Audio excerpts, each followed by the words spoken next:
बोझ। कविता अपने माता पिता की बहुत लाडली थी। तीन बड़े भाइयों की बहन थी। कोई भी चीज मांगने पर उसी वक्त सामने हाजिर हो जाती। पूरे घर में रौब था उसका। पूरे परिवार और नौकरों पर राजकुमारी की तरह हुक्म चलाती थी कविता। स्कूल में भी पूरा रौब था उसका। बड़े घर की लाडली जो थी वह। ऐसे ही उसने कॉलेज में दाखिला लिया। उसके ठाठ बाट, बड़ी गाड़ी से आना जाना, हर दिन नया फैशन देखकर हर कोई उससे दोस्ती करना चाहता था। थोड़े ही दिनों में उसके बहुत सारे दोस्त बन गए। पूरे कॉलेज में उसकी अपनी एक अलग ही पहचान थी। इन दिनों उसके घर पर एक रिश्ता आया। खानदानी लोग थे और पापा की पुरानी जान पहचान थी उनके साथ। कविता के साथ कोई जबरदस्ती नहीं थी। वह कविता ने फिर भी हाँ कर दी, क्योंकि वह अपने परिवार से बहुत प्यार करती थी। वह जानती थी कि वह लोग उसका अच्छा ही सोचेंगे। लड़के का नाम राज था। राज काफी पढ़ा लिखा और समझदार लड़का था।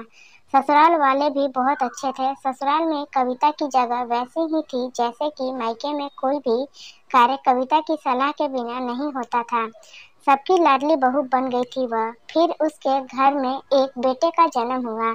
राहुल कविता को जान से प्यारा था। पोता पाकर ससुराल वाले तो फूले नहीं समाते थे। कविता कभी कभी सोचती कि उसकी किस्मत कितनी अच्छी है। उसका हर अपना उससे कितना प्यार करता है। चाहे जीवन में कैसा भी समय आए, मेरे अपने हमेशा मेरे साथ हैं। मैं कभी अकेली नहीं हो सकती। कितनी खुश किस्मत हूँ मैं।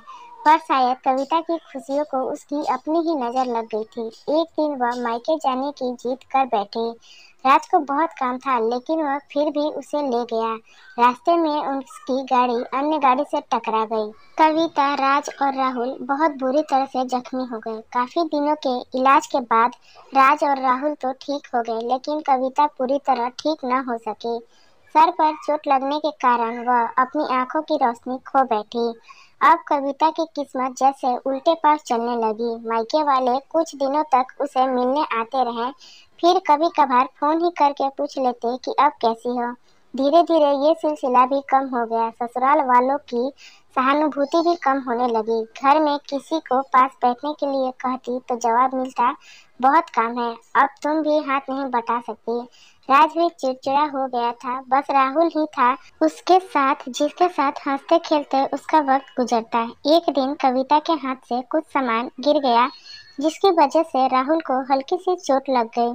कविता के सास ससुर ने राहुल को उससे अलग कर दिया कि कहीं उसके ना देखने की वजह से बच्चे को कोई नुकसान ना हो जाए।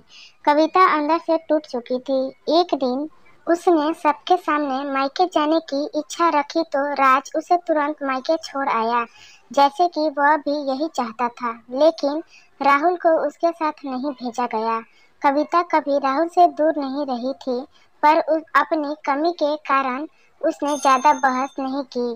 कविता को लगा कि वह 3-4 दिन वहां रहेगी तो थोड़ा हवा पानी बदल जाएगा, क्योंकि वह कितने दिनों से कहीं भी बाहर नहीं गई थी। घर वाले भी इतने दिनों बाद उसे देखकर कितने खुश होंगे। कविता के घर पहुंचने पर सब लोग बहुत खुश हुए। खाने में सब कुछ कविता की पसंद का ही बना था। उसने अपने मम्मी पापा और भाई भाभीियों से दिल खोलकर बातें की।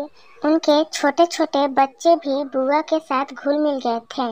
रात को सोने के वक्त जब वह कपड़े बदलने लगी तो उसे पता चला कि उसका बैग तो बहुत भरा हुआ था। वह सब समझ गई। वह बहुत उदास हो गई। कुछ दिनों तक तो सब ठीक रहा, फिर जैसे सब बदलने लगे। सबका व्यवहार बदल रहा था। सब लोग जैसे थक चुके थे उससे। सब लोग घुमा फिरा कर पूछने लगे कि राज कब आ रहा है उसे ले जाने।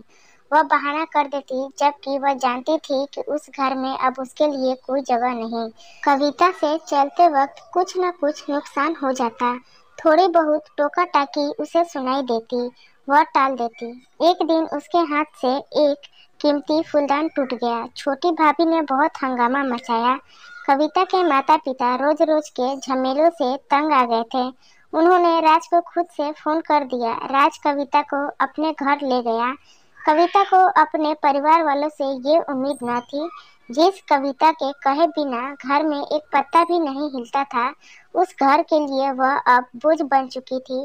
राज के साथ ससुराल आते वक्त वह बहुत खुश थी, क्योंकि वह अपने घर जा रही थी, अपने जिगर के टुकड़े राहुल के पास।